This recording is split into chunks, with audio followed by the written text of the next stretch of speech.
करड्या छटा निरंजन घाटे. अनुवादित कथा इच्छापूर्ती. मूळ कथा द ओरिजिनल मॅजिक. मूळ लेखक केविन ओडोनेल.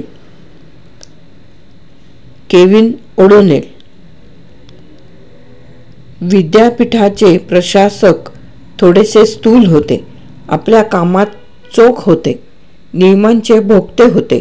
मात्र नियमांचा अतिरेक करणारे नव्हते. त्यांच्या डोक्यावर मागच्या बाजूनं टकलाचा चांद उगवू लागला होता. चष्मा टाकून त्यांनी स्पर्शभिंगे वापरायला सुरुवात केली होती. त्यामुळे त्यांच्या करारी डोळ्यात थोडा प्रेमळ भाव डोकावू लागला असे काही जण म्हणायचे. ते एक जुनाट स्टँडर्ड गाडी वापरत असत. ती त्यांना आवडत होती अशातला भाग नाही. पण ती गाडी त्यांच्या प्रतिमेशी सुसंगत होती असं त्यांना कोणीतरी सांगितलेलं होतं. सध्या ते विद्यापीठाच्या मानवशास्त्र विभागाकडे चालले होते. जुन्या व्हिक्टोरियन काळातल्या एका इमारतीजवळ त्यांनी आपली गाडी उभी केली. या भागात मानवशास्त्र विभाग शोभून दिसतो असं त्यांच्या मनात आलं. विद्यापीठात आता खूप नवनव्या इमारती झाल्या होत्या. पण या दगडी इमारतीची शोभा औरच असंही त्यांना वाटत होतं. हिमपात सुरू होता त्यांच्या महाविद्यालयीन जीवनात. या दिवसात विद्यापीठात कोण कुठून बर्फाचे गोळे फेकून मारेल याची खात्री नसे. पण त्या काळात हिमामध्ये पेट्रोलचा धूर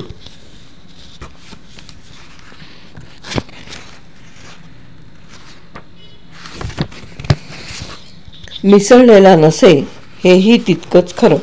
पायवाटेवर साचलेला बर्फ तुडवत ते प्रवेशद्वाराकडे चालू लागले. सावधगिरी बाळगणं तर भागच होतं. बर्फावरून पाय घसरण्याची शक्यता हे जसं सावधगिरीचं कारण, तसंच ते ज्या व्यक्तीच्या भेटीस निघाले होते त्या व्यक्तीची मुलाखत घेणं हेही त्यांच्या सावधगिरीचं एक कारण होतंच. ही भेट सुरळीत पार पडावी अशी त्यांची मनापासूनची इच्छा होती. कुणालाही शिक्षा करणं त्यांच्या जीवावर येत असे. इथं तर अनुदानाचा प्रश्न होता. प्रशासक ज्या व्यक्तीला भेटायला निघाले होते ती व्यक्ती आपली अर्धवट वाढलेली दाढी खाजवत बसली होती. दाढी खाजवताना होणारा कर्र कर्र आवाज त्याला संगीतासारखा गोड वाटत असावा. कारण त्याच्या चेहऱ्यावर निर्विकल्प समाधीचे भाव होते. समोर टेबलावर प्लास्टिकचे कॉफी संपलेले कप पडले होते. प्रत्येकात तळाला कॉफीचा गाळ होता. काही कपांमधून थोडी कॉफीही त्या इमारतीतल्याच कॉफी यंत्रामधून आणलेली कॉफी असल्यानं तिच्या चवीची फारशी चर्चा करण्यात अर्थ नव्हता. प्रशासक केव्हाही आपल्या खोलीत पाऊल ठेवतील याची त्याला कल्पना होतीच. तत्पूर्वी शरीरात थोडं कॅफीन जाणं आवश्यक आहे असं त्याला वाटत होतं. त्यानं सर्व कप जवळ खेचले. त्या कपातल्या द्रवावर एक तेलकट तवंग होता. त्यावर विशिष्ट दिशेने प्रकाश पडला की इंद्रधनुष्याचे रंग दिसत. कॉफीला कडवटपणा प्राप्त करून देणारी नैसर्गिक तेलं होती ती. त्यामुळेच त्याला ही स्फूर्ती मिळत असे ते वेगळंच. यातला सर्वात अलीकडचा कप कोणता? त्यानं त्या कपांचा वास घेतला. सर्वांचा वास सारखाच होता. जाऊ द्या झालं. तुर्कस्तानात क्षेत्रपरीक्षणासाठी हिंडलेल्या नि खेड्यापाड्यातून कॉफी प्यायलेल्या त्याच्यासारख्या शास्त्रज्ञाला या कॉफीच्या शिळेपणाचा त्रास नक्कीच होणार नव्हता. त्यानं त्यातले 2 कप डोळे मिटून उचलले. ते एका तिसऱ्या कपात ओतले. रिकामे कप चुरगळून कचऱ्याच्या टोपलीत टाकले. मग दीर्घ श्वास घेतला. पुन्हा डोळे गच्च मिटले आणि हा कप घशात ओतला आणि गपकन ती कॉफी गिळून टाकली.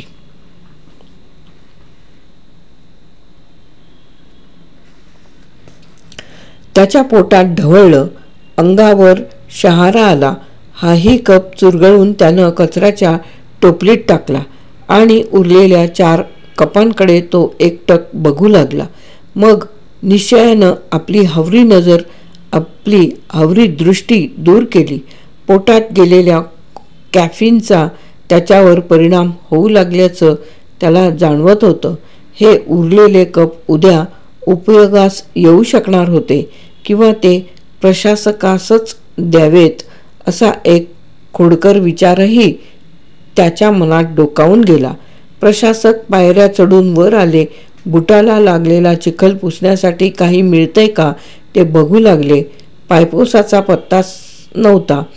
स्वागतक कक्षात कालचा न्यूयॉर्क टाइम्स असेल म्हणून त्यांनी तिकडं मोहरा वळवला. तिथेही त्यांना काही मिळालं नाही. समोरच्या पायऱ्यांवर आणि बाजूच्या कॉरिडॉरमध्ये चिखलाची पावलं उमटली होती. आदिमानव तरी कुठे पायपोस वापरत होता, तर त्याचा अभ्यास करणाऱ्या या त्याच्या वंशजांनी ती वापरावी. आपल्या या कल्पनेवर प्रशासक खुश झाले. शिवाय आपला विभाग कसा ठेवायचा हे त्या विभाग प्रमुखानं ठरवायचं असल्यामुळे प्रशासक त्यांच्या जबाबदारीत ढवळाढवळ करायला तयार नव्हते ते वेगळंच. यामुळे ते ज्या संशोधकाला भेटायला आले होते त्याच्या खोलीच्या दिशेनं आपल्या बुटाचे ठसे उमटवू लागले. त्या खोलीजवळ येताच ते थांबले. त्यांनी दारावर टकटक केली आणि स्वतःच दार उघडून ते आत शिरले. समोर प्रशासक दिसताच तो मानवशास्त्रज्ञ टुणकन उडी मारून उभा राहिला. एव्हाना रक्तात कॅफीन भिनल्यामुळे तो चांगलाच उत्साही बनला होता. Good morning sir, good morning. हात फैलावत तो पुढं झाला. बरं झालं आपण आलात. द्या तुमचा कोट, मी तो हँगरला लावतो. Thank you doctor. पण मी तो इथं या हुकाला लावतो काय चालेल ना? या बसा. एक खुर्ची झटकत मानव शास्त्रज्ञानं त्यांच्या पुढे खुर्ची सरकवली. खुर्चीवर बसता बसता प्रशासकाचं लक्ष त्या कॉफी कपांकडे गेलं. त्यांच्या कपाळावर आठ्या चढल्या.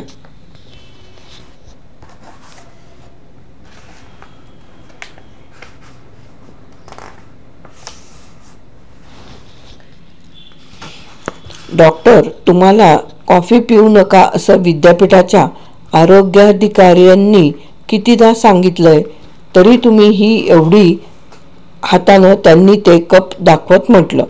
एवढी कॉफी पिताय हे तुम्हाला स्वतःला तरी योग्य वाटतंय का? त्यातच तुम्हाला कॉफीची ॲलर्जी आहे. मघाच्या पेक्षाही तुमची वर्तणूक कॉफी पानानंतर बिघडते असं म्हणतात. त्यामुळेच तुमच्या करिअरवर परिणाम झालाय. हे भाषण ऐकून मानवशास्त्रज्ञानं शर्मेने मान खाली घातली. प्रशासक म्हणत होते ते खरंच होतं. स्वतःला आवर घालायचे त्याचे अनेक प्रयत्न फोल ठरलेले होते. मानवशास्त्रज्ञानं एक दीर्घ श्वास घेतला. मग तो अगदी हळूहळू बाहेर सोडला. त्याचे मन त्याला खात होते, ते मात्र वेगळ्याच कारणाकरता. त्यानं शरण आल्याप्रमाणे हात वर केले, पंजे प्रशासकांकडे फिरवले आणि तो म्हणाला, माझा रिपोर्ट अजून तयार नाही.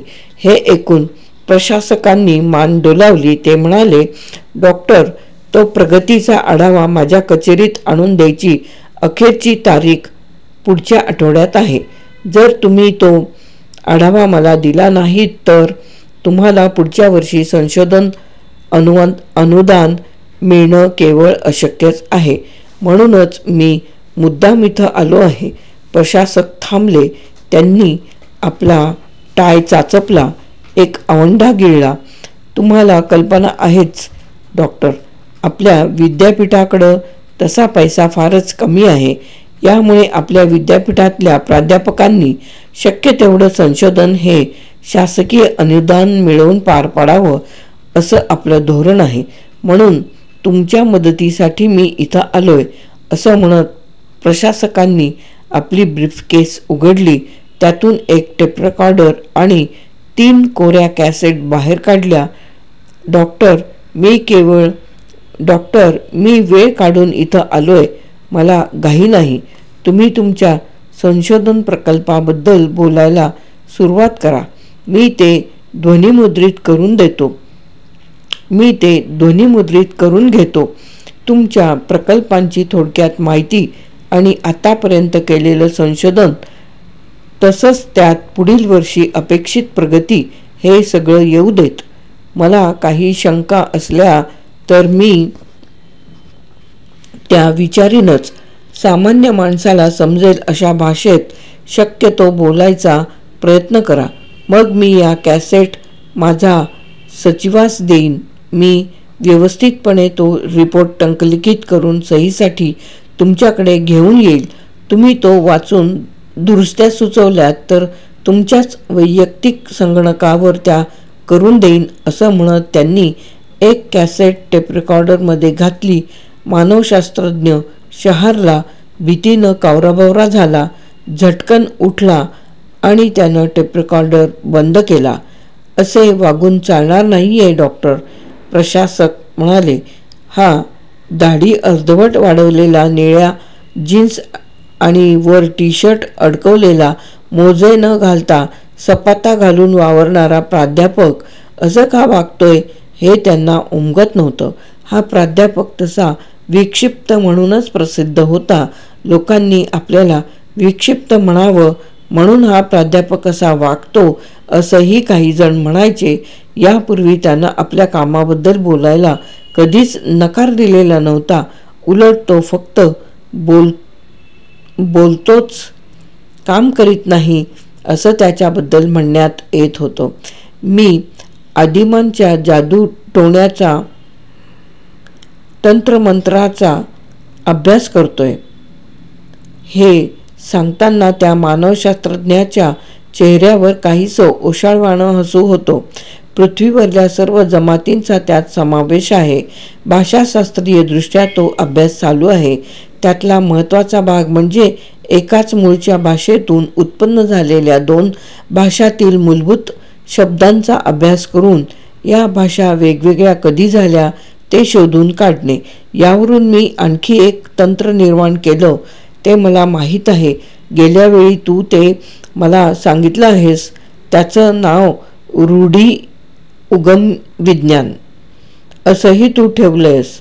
तू अशा रूढींचा मागोवा घेत घेत त्या केव्हा सुरू झाल्या ते शोधून काढतोस. मी एक पाठी आहे हे तू विसरलास वाटतं. मानववंशशास्त्रज्ञाला मध्येच थांबवत प्रशासक बोलले. तुम्ही एक पाठी आहात तर तो टेपरेकॉर्डर कशाला आणलात? हा प्रश्न त्याने मोठ्या प्रयासानं गिळला आणि तो उठून टेबल आणि प्रशासक यांना ओलांडून आपल्या चेता जाल संगणक व कृत्रिम बुद्धिमत्ता स्थानकाच्या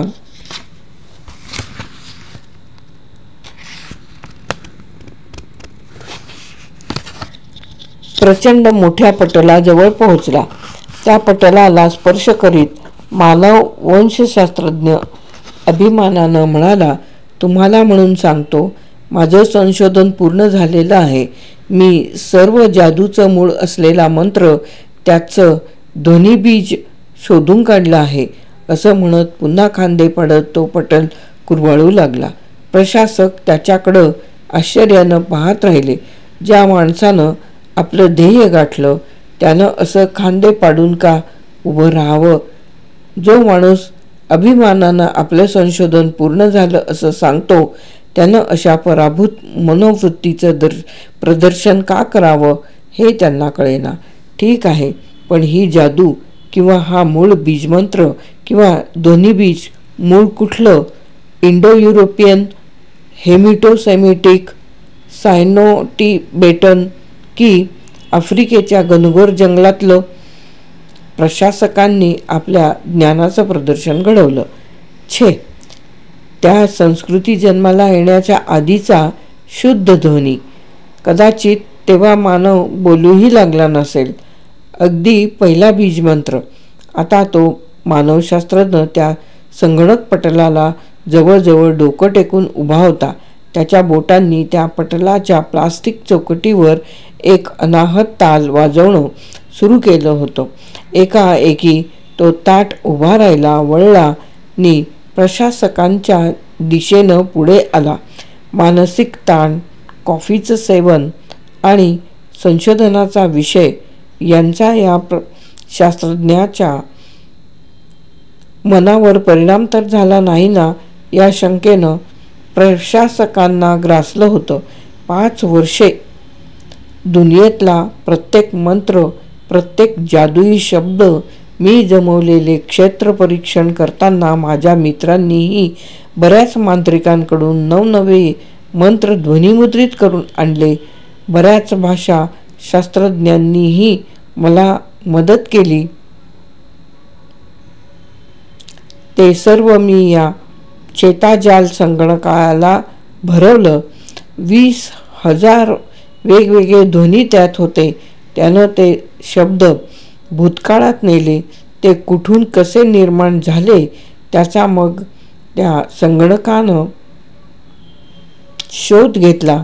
ते उलटसुलट करून तपासले, त्यांचे संधी समास फोडले, मग आद्यबीज शोधलं. असं म्हणून त्यानं समाधानानं मान डोलवली, मान हलवली, डोळे मिटून घेतले. त्याच्या चेहऱ्यावर हास्य होतं, आत्मविश्वास होता. आपण जे बोलतोय ते खरं आहे याची खात्री असल्यामुळे त्याच्या शब्दांना वजन प्राप्त झालेलं होतं.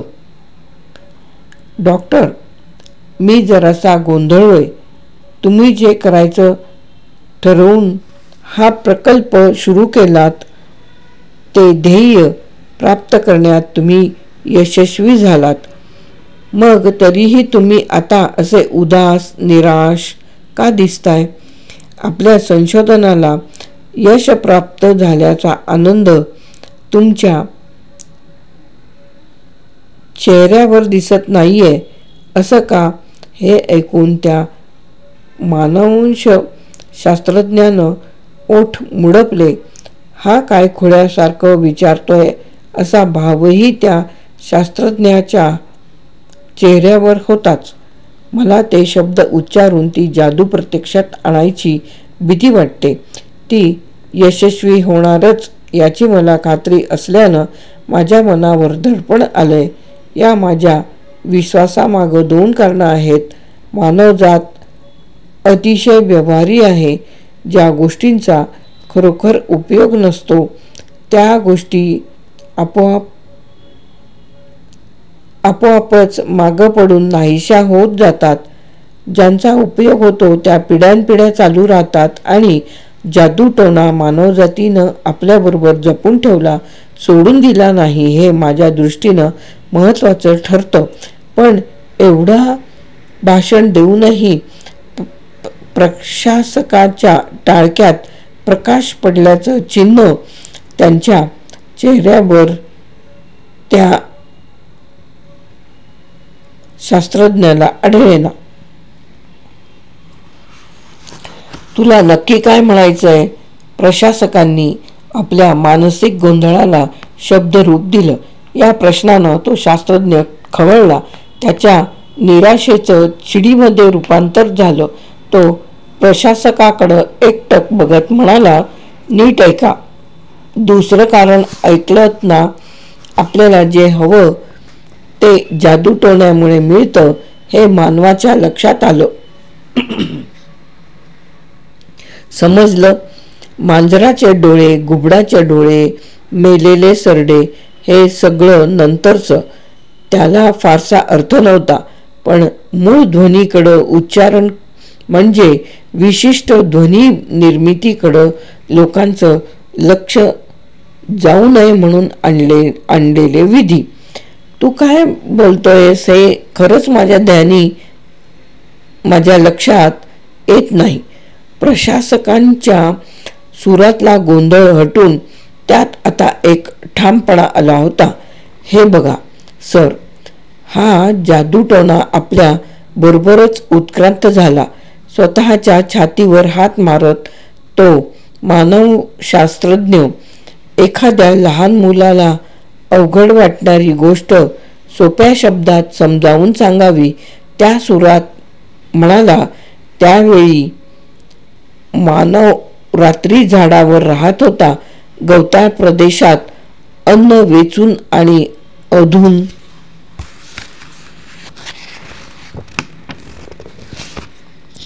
अधूनमधून शिकार करून गुजराण करीत होता. यातला आपला एक भुकेला पूर्वज मनापुढं एक प्रतिमा उभी करून मन एकाग्र करून उभा होता. त्यानं तो आवाज काढला. तो कदाचित लांडग्याच्या हाळीसारखा असेल किंवा त्यात कदाचित तरसाचं हसणं मिसळलेलं असेल, पण त्या पूर्वजानं जो ध्वनी योग्य तऱ्हेने उच्चारला त्याला अपघात, योगायोग असं कोणतंही नाव देता येईल, पण तो ध्वनी सुयोग्य ठरला. आणि काय, त्या ऑस्ट्रॅलोपिथेकस किंवा होमो इरेक्टस किंवा जो कोणी होता त्याच्यासमोर त्याच्या आवडीचं, त्याच्या मनातलं भोजन हजर झालं. कदाचित तो एखादा मेलेला प्राणी असेल, कदाचित त्याची कातडी सोललेली नसेल, पण त्यापेक्षाही तो प्राणी आपल्या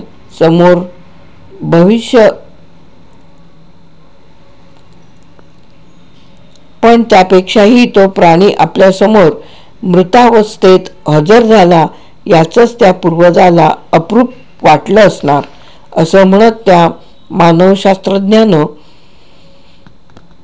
टेबलावरचे उरलेले कप बाजूला सारले आणि मोकळ्या झालेल्या जागी आपलं बूट टेकवलं. मला काय म्हणायचं ते लक्षात आलं का? टाचा टेबलाच्या पायावर आपटत त्यानं प्रशासकांना विचारलं. त्यातल्या एकानं योग्य त्या ध्वनीचं उच्चारण केलंच, पण त्याहीपेक्षा महत्त्वाचं म्हणजे ते ध्वन्योच्चारण लक्षात ठेवलं. तो आपला पूर्वज स्त्री होता की पुरुष हे सांगणं अवघड आहे,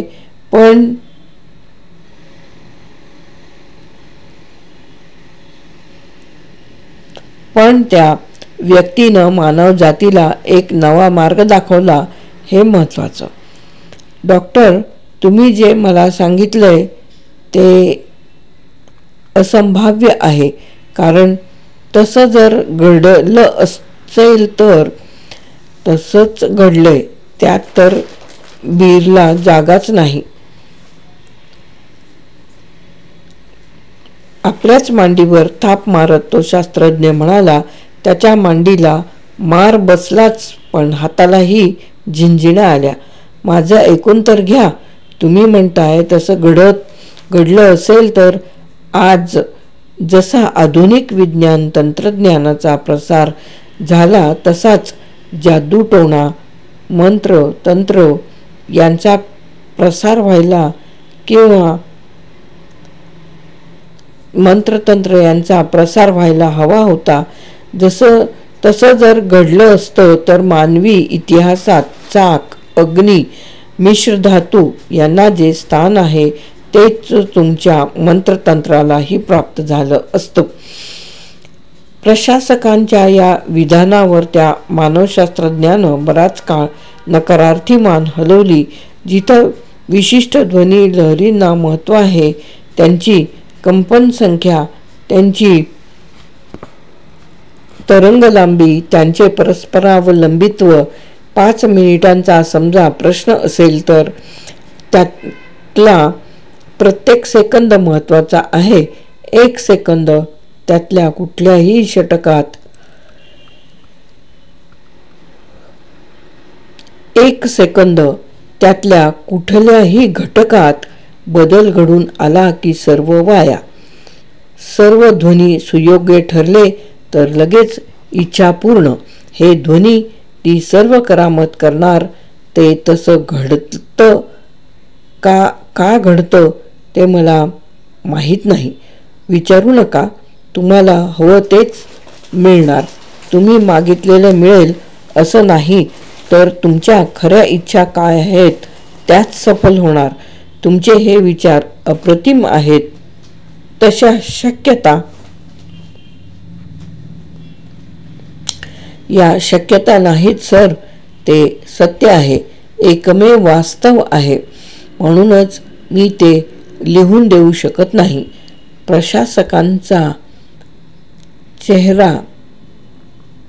प्रशासकांचा चेहरा निर्विकार बनला. हिंस्त्र वेड्याशी बोलताना बोलावं तशा भावनाविरहित आवाजात ते म्हणाले, असं होय, ठीक आहे. तर आज माझ्या ज्ञानात खूपच भर पडली. हे बोलता बोलता ते खुर्चीतून उठले. डॅम इट, मी ते सिद्ध करू शकतो. मानवशास्त्रज्ञानं गर्जना केली. मग आपल्या कृत्रिम बुद्धिमत्ता प्राप्त झालेल्या संगणकास त्यानं आज्ञा दिली, हे अपोलो, मी कार्यक्रम सुरू असं म्हणालो की आदी मंत्र हा कार्यक्रम सुरू करायचा. मग शास्त्रज्ञ पुन्हा प्रशासकांकडे वळून म्हणाला, तुम्हाला सर्वाधिक तीव्रतेने काय हवंय असं वाटतं ते मनात आणा. मन त्याच विचारावर एकाग्र करा. तयार? प्रशासकांनी खांदे उडवत होकार दिला. एक कॅफीन विरहित कॉफी हा विचार मनात खेळवत शास्त्रज्ञ म्हणाले, अपोलो, कार्यक्रम सुरू. जवळजवळ 5 मिनिटे त्या बुद्धिमान संगणकाचा आवाज त्या खोलीत घुमत होता. कधी घनगंभीर, कधी तार सुरात, कधी गोड तर कधी किंचाळत, तर कधी मधुर सुरात गात, तर कधी शीळ घालत तो आवाज निनादला. काही वेळा तो अतिशय कर्कश सुरात ओरडला. हे सर्व चालू असताना प्रशासक अतिशय शांतपणे हाताची घडी घालून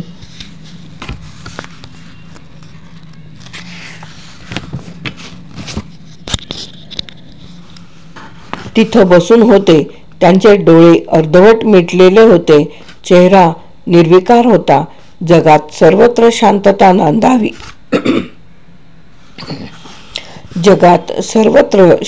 नांदावी, सर्वत्र प्रेमभाव पसरावा असे विचार ते मनात खेळवत होते. आपण एकट्यानं जगातली सर्व दुःख दूर करू शकू असं यापूर्वी त्यांना कधीही वाटलं नव्हतं. आता सुद्धा त्यांना ते खरं वाटत नव्हतंच. पण प्रयत्न करायला काय हरकत आहे असं त्यांचं मन म्हणत होतं. त्यांच्या पिढीनं व्हिएतनाम लढ्याविरुद्ध निदर्शनं केली होती. अश्रुधूर फुफ्फुसात घेतला होता. गोळ्या झेलल्या होत्या. पण मधूनच त्यांना वाटायचं, आपण कशाला हा वेळ घालवतोय. या वेड्याच्या नादी लागून हे चित्रविचित्र आवाज ऐकायची काही गरज आहे का? वेडा म्हणावं तर हा माणूस आंतरराष्ट्रीय कीर्तीचा शास्त्रज्ञ, या विद्यापीठात कायमस्वरूपी नोकरी करीत असलेला पूर्णवेळ प्राध्यापक, तरीही त्याच्या विरुद्ध अहवाल देणं आता भागच आहे. कुणीतरी म्हणाले, प्रोफेसर. त्यांनी डोळे उघडले. वर्गात पहिल्या रांगेत बसलेली एक तरुणी त्यांना हाका मारत होती. तिच्या चेहऱ्यावर काळजी होती. काय म्हणतेस? त्यांनी विचारलं. सर, लेक्चर सुरू करताय ना? आम्ही सर्व त्याचीच वाट पाहतोय. घंटाही झाली. यस. त्यांनी भरलेल्या सभागृहावरून नजर फिरवली. ग्रेट ईस्टर्न विद्यापीठातलं आणि त्यांच्या आयुष्यातलं हे पहिलंच व्याख्यान होतं. त्या व्याख्यानाला एवढी खचाखच गर्दी व्हावी, त्यांना या घटनेचा अभिमान वाटला. त्या मानवशास्त्रज्ञाचे आभार मानणारी एक चिठ्ठी पाठवायला हवी. त्यांनी घसा काकरून व्याख्यानाला सुरुवात केली. मानवशास्त्रज्ञ हादरला. समोरची खुर्ची रिकामी होती. प्रशासक चक्क गायब. आता अनुदान कसं मिळणार ही चिंता त्याला सतावू लागली. त्यानं समोरचा कॉफीचा कप उचलला. त्यात कॅफीन होतंच. कॅफीनशिवाय कॉफी बनवणं यांना का शक्य होत नाही? हा 8वा कप. अपोलो, लेका, हे काय चाललंय? कृत्रिम बुद्धिमत्तेचा अग्रणी असलेल्या मानवी मेंदूंची प्रतिकृती मानल्या गेलेल्या त्या चेताजाल म्हणजे न्यूटल नेटवर्क संगणकानं या प्रश्नाचं उत्तर द्यायचं हेतुपुरस्सर टाळलं. जर त्या मानवशास्त्रज्ञाला कॅफीन विरहित कॉफी हवी असती तर कॉरिडॉरमधल्या यंत्रातून तो सहज आणू शकला असता. त्याला मनातून कडवट कॅफीन युक्त कॉफीच हवी असणार. त्यामुळंच तर त्यानं ते जाऊ दे. आपल्या पुढच्या कामासाठी येणाऱ्या आज्ञेची वाट पाहत तो संगणक स्थिरावला. 110 व्होल्ट 10 अँपिअरचा विद्युत प्रवाह त्याच्या नसानसातून गुणगुणत होता आणि त्याची अखंडित आणि व्होल्टेजमध्ये बदल न होता तहान भागवायची इच्छा पूर्ण करीत होता. बस, याहून आयुष्यात आणखी हवं तरी काय.